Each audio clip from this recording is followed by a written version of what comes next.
હા હવે કરો તમ તાર રમેશ ચાલુ એની તો તેરસ છે તો ચાલુ કરીએ કોણ જીતેગા પૈસા કરો ચાલુ સવાલ નંબર 1 હો દાદા તમે ક્યારે નાવશો એના ઓપ્શન છે 4 એ દરરોજ બી 15 દિવસે સી મહિને ડી ક્યારેય નહીં બોલો દાદા હા હેલો સવાલ આવ્યો કે એટલે મુરત માં હેલો સવાલ આવ્યો ડી ક્યારે નહીં એમ કહી દો કે એટલે તમે ક્યારે ના આવશો તને ખબર છે હું નાવ કે નહીં એમ તો પણ મેં તો કહી દે ભાડા ના તને ખબર હોય ને સાનો મને બેહ ને હું એમ કહું છું કહી દો ડી ક્યારે નહીં હાસો પડશે હું ગણો છો હું ગણે છે હું ક્યારે નાયો ઈ ગણો ડી ક્યારે નહીં કહી દો ના ના ઉભો રે ડી 15 દીએ લોક કરી દો 15 દિવસે બી હા લોક કરી દો બોલો દાદા ખબર છે ને પાકી સો દોસ્તો સ્વાગત છે તમારું બધાનું આ ભોળા દાદાની કોમેડીમાં.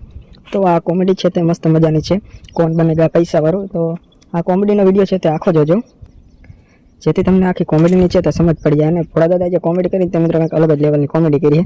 અને વિડીયો ગમે તો લાઈક શેર કોમેન્ટ કરતા જજો મિત્રો.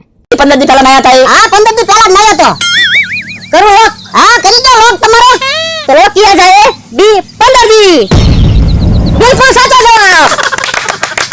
બોલો દાદા 15 દી પહેલા નયા હતા તમે બોલો યો હાસો પડ્યો હો વાહ બોલો દાદા વાહ ચાલો સવાલ જીતી ગયા આપણે જીતી ગયા ને તમે જીતી ગયા છો એક સ્ટેપ. વાહ બોલો દાદા વાહ. સવાલ નંબર 2 ભોળા દાદાને ચાઇનીઝ ભાષામાં શું કહેવાય? એ ચુમચામ, બી ભૂમચામ, સી ચામચામ, ડી મોમચામ. બોલો દાદા હા ડી મોમચામ કહી દો. તને ખબર છે ડી મોમચામ આવે એમ? મને ક્યાં ખબર છે, આ તો મેં કીધું એવું કઈ કહેવાતું છે એમ. ઉભરે વિચારવા દે પેલા. આ તો બહુ અઘરો સવાલ આવ્યો. ચાઇનીઝ ભાષા થોડી કઈ આપણને આવડતી હોય. એ ડી ભૂમચામ કરી નાખો. પાક્કું લોક કરી દો. હા લોક કરી દો.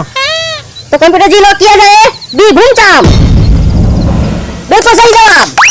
બોલો યો હાસો લો તો બોલો તમને કેમ ખબર પડી ભોમચામ કહેવાય એમ? એ છે ને ભાઈઓ ને એટલે ભાવ પેલે ભોળા દાદા નામ આવે ને એટલે બી રાખ્યું મેં. બોલો યો તો હવે પછી છે ને તમને ભોળા દાદા નથી કહેવા, ભોમચામ દાદા કહેવા છે. ભોમચામ દાદા નો કહેતો ભોળા દાદા કહીએ. સારું યો જીતી તો ગયા. તમે જીતી ગયા 2 ટેપ. વાહ ભોળા દાદા વાહ 2 સ્ટેપ તો થઈ ગયા આપણા. હવે સવાલ નંબર 3 તમારા નાકમાંથી મોટો ગુંગો નીકળ્યો હોય તો તમે શું કરો? એના ઓપ્શન છે 4 એ ખાટલે ચોટાડી દો, બી ખાઈ જાવ, સી ઉડાડી દો, ડી પાછો નાકમાં નાખી દો. બી ખાઈ જાવ. લોક કરી દો ભોળા દાદા. તને ખબર છે હું ગુંગા ખાય એમ?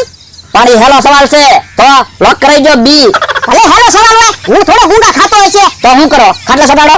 એ આ સવાલ ફરીવાર બોલો તો. તમારા નાકમાંથી મોટો ગુંગો નીકળ્યો હોય તો તમે શું કરો? એ ખાટલે ચોપડી દો, બી ખાઈ જાવ, સી ઉડાડી દો, એ ડી પાછો નાકમાં નાખી દો. ઉભા રહો.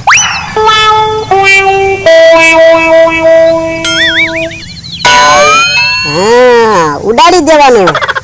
સી ઉડાડી દેવાનું. ઉડાડી દેતા તમે ગુંગા તો પણ પેલા યાદ કરી લેતા હોય તો તમે વાત કરો તે. એટલે તો હું યાદ કરતો તો. ઠીક તો લોક કરાવો સી લોક કરાવો. સી લોક કરી દો. પાક્કો લોક કરી દો સી. હા પાક્કો. તો કમ્પ્યુટર જી લોક કિયા જાય સી ઉડાડો. બિલકુલ સાચો જવાબ. ભોળા દાદા હા તમારથી આગળ બેહવું પડશે, નકર આમ તમે ઉડાડો જ કરે અમારી ઉપર જ ઉડાડો ને તમે. આ તો આગળ બેસે તારા ગુંગો ઉડે તે. તમે જીતી ગયા છો સ્ટેપ નંબર 3. વાહ ભોળા દાદા વાહ વાહ વાહ વધો આગળ વધો. હવે સવાલ નંબર 4 જોઈ. દરિયો ખારો કેમ થઈ ગયો? ઓપ્શન એ દરિયામાં મીઠાનું ભરેલું ટ્રેક્ટર ઊંધું પડી ગયું, બી દરિયામાં મીઠાની ભરેલું પ્લેન ક્રેશ થઈ ગયું, સી દરિયામાં મીઠાની ભરેલી રેલગાડી ઊંધી પડી ગઈ, ડી મને ખબર નથી. બકુડા હા આ સવાલ તો બહુ અઘરો છે. હા હેલો છે. કેમ? મીઠાની ભરેલી રેલગાડી ઊંધી પડી હોય તો ખરો થઈ ગયો હોય. તને ખબર છે દરિયામાં રેલગાડી હાલે? એ તમારું હાસું હું તો પણ ભોળા દાદા હા આપણી પાસે 4 પાઇપલાઇન છે. યા ઈ તો હું ભૂલી ગયો. તો પછી ફોન લગાડો, કોકના ફોન લગાડો. હા ઉભર ડાયરી કાઢવા દો. ડાયરી કાઢો અને ફોન લગાડો. એ નંબર લગાડો. કોને લગાડો છો? એ બુધાભાઈ ને. હવે બુધાભાઈ ને નહીં લગાડતા. કેમ? ઈ તો કડિયા કામે ગયેલા છે, પાલખ ઉપર ચડી જશે. તને ખબર છે? તો હવનની મને ખબર છે કડિયા કામે ગયા. તો કોને લગાડવો? સવાર કાકાને લગાડો. હા ઉભર એ સાંભળી સવાર કાકાને નહીં લગાડતા. કેમ? ઈ તો વાસીદું કરતા છે. હું કે વાસીદું કરતા હશે તને ફોન ઉપર. હવે નારેના બગડેલા હશે ને ફોન પીડે છે ચાર્જિંગ માં. ઈ તારું હાસુ હો. હા સવાર કાકાને નહીં કરતા. તો હવે કોને ફોન લગાડવો? એ ઓલા વિનુભાઈ લગાડો. આ વિનુભાઈ નો નંબર લગાડો તો. વિનુભાઈ નંબર બોલો.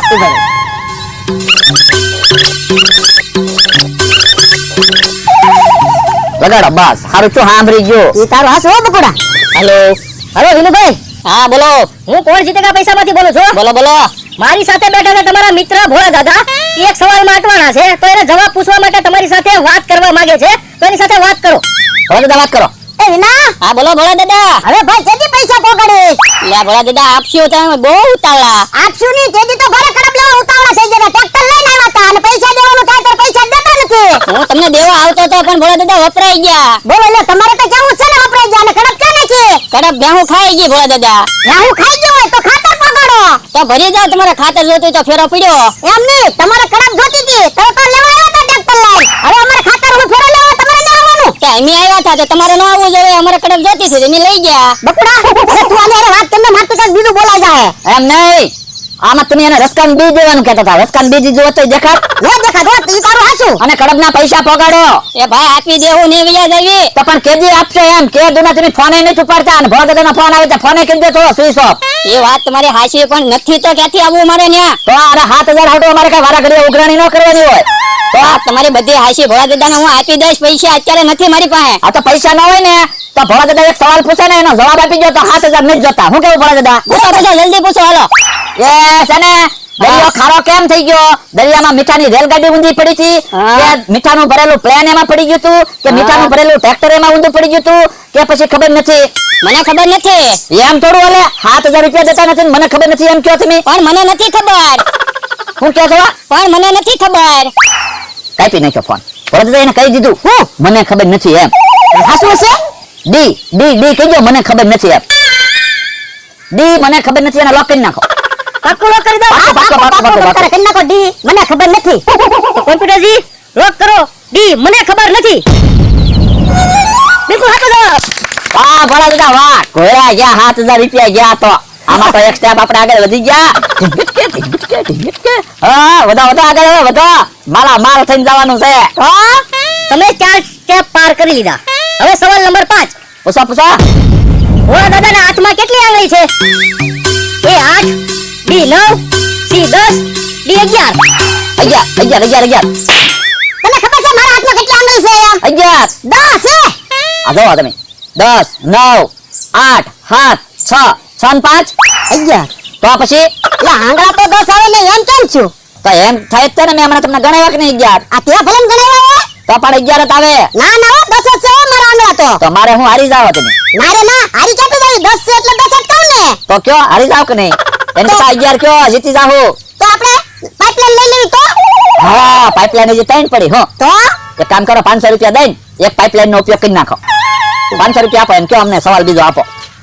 આજો હાલો અમને બીજો સવાલ આપજો. અમને બીજો સવાલ આપી દો. તો કોમ્પ્યુટરજી ભોળા દાદાને બીજો સવાલ આપવા વિનંતી. બકુલભાઈના ખિસ્સામાં કેટલા પૈસા? એ 1000 રૂપિયા, બી 500 રૂપિયા, સી 100 રૂપિયા, ડી 5 રૂપિયા. તો મિત્રો હવે આ તમને આજની કોમેડી કેવી લાગી? જો ગમી હોય તો લાઈક કરજો, શેર કરજો અને આપણી ભોળા દાદાની ચેનલને સબસ્ક્રાઈબ કરવાનું ભૂલતા નહીં.